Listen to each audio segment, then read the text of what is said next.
அதுவும் உள்ள நம்ம அன்புக்குரிய அண்ணன் KS அவர்கள் சேகர் பாபு பார்த்து சேகர் பாபுடைய அட்வைஸ் படி தான் அங்கே போயிருப்பான்னு நினைக்கிறேன். குளறுபடியே யாருன்னா நம்மளுடைய முதலமைச்சர் தான் குளறணும். இறந்தவங்கள நீக்கணும், 18 வயசு வந்தவங்கள சேர்க்கணும், அவ்வளோதான் SIR. இதுக்கு இவங்க FIR போட்டுட்டு இருக்காங்க, அவ்வளோதான்.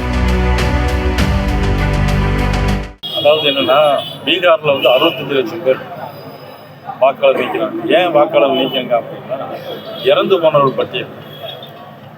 இப்போ தமிழ்நாட்டிலே மொத்தம் 75 லட்சம் பேர் வருவதாக ஒரு உத்தேச கணக்கு சொல்லுது. அதுல இருந்து உண்மைதான் என்னன்னா, 2002 யாரெல்லாம் இறந்து போனாங்களோ அந்த SIR வாக்காளர் திருத்தப்படி, வாக்காளர் ஏற்கனவே வாக்கு சாவடிப்படி இன்னும் உயிரோடவே இருக்காங்க. குளத்தூர் தொகுதியில் ஒரு 10,000 பேர் இருக்காங்க. முதலமைச்சருடைய தொகுதியில் ஒரு 10,000 பேர். அதெல்லாம் நீக்கிடக்கூடாது அப்படிங்கிறது தான் இன்னைக்கு திமுகவுடைய நோக்கமாக இருக்குது. முதலமைச்சர் அதுக்காக தான் கோர்ட்டுக்கு போனாங்க. கோர்ட்டுக்கு போயிட்டு கீழூடி என்ன பண்ணுறாங்கன்னா, அவங்க வேலையை பார்த்துக்கிட்டே தான் இருக்காங்க. இது மத்திய அரசு கொண்டு வந்த திட்டம் அப்படின்னாங்க. இது மத்திய அரசு கொண்டு வந்த திட்டம் இல்லை, யார் மத்திய அரசில் இருக்காங்களோ அவங்க கொண்டு வரக்கூடிய திட்டம் தான். 20 வருஷத்துக்கு வாக்காளர்கள் சீர்திருத்தம் செய்யணும், அவ்வளோதான். இதில் வேற குளறுபடியே கிடையாது. குளறுபடியே யாருன்னா நம்மளுடைய முதலமைச்சர் தான் குளறுபடி. அவர்கள் கூட இருக்கவங்க தான் குளறுபடி பண்ணுறாங்க. ஓட்டி இருக்கு, இறந்தவங்கள நீக்கணும், 18 வயசு வந்தவங்கள சேர்க்கணும், அவ்வளோதான் SIR. இதுக்கு இவங்க FIR போட்டுட்டு இருக்காங்க, அவ்வளோதான். தாவைக்காவை பாஜக கொண்டு வரது கூட செங்கோட்டையன் வந்து பாஜக வந்து தாவைக்காக்கு அனுப்பியிருப்பதா வந்து கருத்து பரவலாக பேசப்பட்டு வருது. அது உண்மையா இருந்தால் அவர் ஏன் சேகர் பாபுவை சந்திச்சாரு? அதாவது சேகர் பாபுவை சந்திச்ச பிறகுதானே அவரு தமிழக வெற்றி கழகத்தினுடைய தலைவர் போய் சந்திச்சு தோளில் அந்த மஞ்சள் துண்டெல்லாம் போட்டுக்கிறதெல்லாம் பார்த்தேன். 50 வருஷம் அனுபவம் உள்ள நம்ம அன்புக்குரிய அண்ணன் KS அவர்கள் தாவைக்காவை பார்த்து சேகர் பாபுவை பார்த்து சேகர் பாபுடைய அட்வைஸ் படி தான் அங்கே போயிருப்பான்னு நினைக்கிறேன். ஒரு நல்லாட்சி வரதுக்காக தான் நான் தாவைக்கால அமைச்சேன்னு சொல்லியிருக்காரு.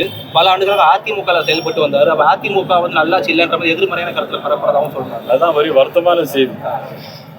50 வருஷம் ஆட்சியிலே இருந்துக்கிட்டு இப்போவே நல்லாட்சி கொண்டு வருவோன்னு சொன்னால் அது எப்படி சரியா இருக்கும்? அது மக்கள் எப்படி பார்ப்பாங்க? உங்களை மாதிரி படித்தவங்க போய் சிந்திச்சு பார்ப்பாங்க. இவர் தான் ஏற்கனவே போக்குவரத்துறை அமைச்சராக இருந்தார், அப்போ நல்லாட்சி இல்லையா?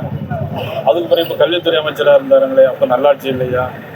MLA எத்தனை வருஷம் இருந்தாங்களே, அப்போ இவர் நல்லாட்சி சொல்லலையா அப்படின்னு கேட்பாங்கிறத அண்ணன் செங்கோட்டையன் அவர்கள் மறந்துட்டாங்க. கட்சி தான் தாவைக்கா, ஆனால் சட்டப்பேரவைக்கும் அம்மா படம் வைக்கிறது வந்து தலைவர் அனுமதி கொடுத்துருக்காருன்னு சொல்றாங்க. அது அவருடைய விருப்பம். அவர் எந்த படத்தை வேணாலும் வச்சுருப்பாங்க, அதை பற்றி நம்ம கருத்து சொல்ல முடியாது. தேர்தலில் கூட்டணி உடன்பாடு பேச்சு வச்சது இன்னும் 4 இருக்கு. மற்ற கட்சிகள்லாம் பேச்சுவார்த்தை நடத்திக்கிட்டு இருக்காங்க. எங்களுக்கு நாங்கள் மக்கள் சக்தியோடு இருக்கிறோம். நிச்சயமாக நல்ல கூட்டணியெல்லாம் வந்து சேரும். ஜனவரி மாதத்துக்கு பிறகு, பொங்கலுக்கு பிறகு எல்லா நிகழ்வுகளும் நல்லபடியாக தாவைக்கான வாய்ப்பு இருக்கா சார்? அது பேச்சுவார்த்தை இல்லை, அது அவங்களே தனியாக நிற்கிறது தான் பேட்டி கொடுத்துருக்காங்க. தமிழ்நாட்டில் 4 மணி அரசை வந்து செங்கோட்டையன் சந்தித்து பேச்சுவார்த்தை அவரை இருக்கிறதுக்கான முயற்சியா இல்லை கூட்டணி கட்டிடுவாங்க? செங்கோட்டையன்னா திருநாவுக்கரசு அது தெரியல. இப்போ ஏற்கனவே இங்கேருந்து அங்கே போயிருக்காங்க. அப்புறம் அங்கேருந்து எங்கே போவாங்கன்னு நம்ம சொல்ல முடியாது, அவங்களுடைய சுதந்திரம். அதாவது பல்வேறு முக்கிய அமைச்சர்கள், முன்னாள் அமைச்சர்கள் எங்க கூட கண்டிப்பாக வருவாங்க அப்படிங்கிற ஒரு கருத்து அதிமுக பாஜக. அதாவது நான் ஒன்றை மட்டும் உறுதியாக சொல்கிறேன், யாரை வச்சும் எந்த கட்சியும் இருக்க முடியாது. பாரதிய ஜனதா கட்சி, நயினார் நாகேந்திரன் வச்சு கிடையாது. அதிமுக வந்து ஒரு தனிப்பட்ட நபரை வச்சு கிடையாது. சொல்றது கேளுங்க. எம்ஜிஆர் காலத்துலயும் அம்மா காலத்துலயும் வந்து அவங்களோட ஸ்டாண்ட்ல தானே இருக்கு சார். என்னன்னா, ஒரு இதை நான் சொல்லிடுறேன், அப்புறம் நீங்கள் சொல்லுங்க. 1972 புரட்சித் தலைவர் எம்ஜிஆர் கட்சி ஆரம்பிச்சாங்க. 77 ஆட்சி அமைச்சாங்க. அதை மாதிரி யாரும் வர முடியாது. ஒன்று. ரெண்டாவது, அவருடைய மறைவுக்கு பின்னால் ஒரு பெரிய சலசலப்பு. ஜானகி அணி, ஜெய அணின்னு ஒரு பெரிய வச்சு. அதுபோல் பல பேர் பல இடங்களுக்கு மாறி போனாங்க. அதுக்கு பிறகும் அதிமுக அம்மா தலைமையில் வந்துச்சு. அதுக்கு பிறகு அம்மாவோட மறைவுக்கு பின்னால் ஒரு பிரச்சனை வந்துச்சு, யார் முதலமைச்சராக வரணும். அது பல நிகழ்வுகள் நடந்து உங்களுக்கு எல்லாம் தெரியும். அதில் முதலமைச்சராக வந்தது அண்ணன் EPS. தொடர்ந்து 4 வருஷம் ஒரு நல்ல ஆட்சி கொடுத்தாங்க.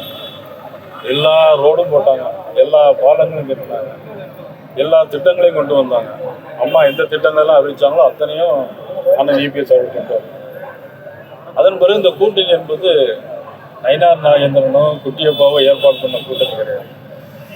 இது வந்து அகில இந்திய தலைவர் ஜே.பி. நட்டாஜி அவர்கள், பாரத நரேந்திர மோடி அவர்கள், அதற்குரிய உள்துறை அமைச்சர் அமித்ஷா அவர்கள், அண்ணன் இபிஎஸ் அவர்கள் சேர்ந்து புரட்சித் தலைவரை உருவாக்க அதிமுக பாரதிய ஜனதா கட்சிங்கிற மிகப்பெரிய கட்சியோடு கூட்டணி வைத்து இன்னைக்கு போட்டி போடுறோம்.